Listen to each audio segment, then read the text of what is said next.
கேளக்கீர் அப்படிங்கிற ஒரு மிகப்பெரிய வரப்பிரசாதம். இந்த மந்திரத்தை சொல்லுங்கள், 7 நாள் தொடர்ச்சியாக சொல்லுங்கள். சின்ன பிரச்சனையாக இருந்தால் 7 நாட்களுக்குள் 100% இது நடந்து முடிஞ்சிடும்.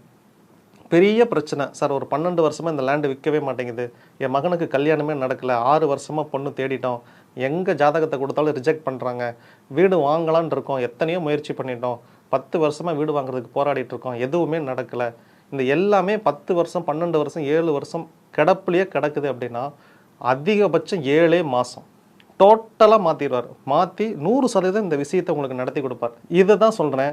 இப்போ நான் சொல்கிறேன் இல்லையா, இதை நீங்கள் டெஸ்ட் பண்ணி பாருங்கள்.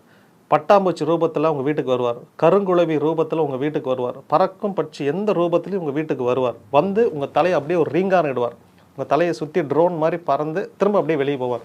எந்த பட்டாம்பூச்சி நம்ம வீட்டுக்குள்ளே வராது. இந்த மந்திரம் சொல்ல ஆரம்பித்ததுலேருந்து என் வீட்டில் எப்போதும் ஒரு பட்டாம்பூச்சி செவுத்தில் உட்காந்தே இருக்கும்.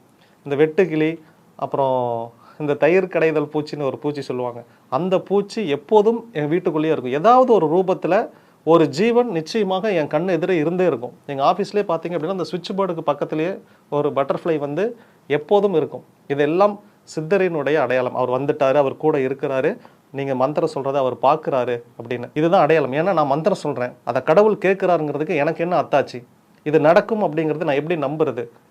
இதுக்கு தான் கடவுள் உங்களுக்கு ரிப்ளை பண்ணுறாரு, கவிழி மூலியமாக இதை ஏதாவது ஒரு ரூபத்தில் உங்களுக்கு காட்சி கொடுப்பார்.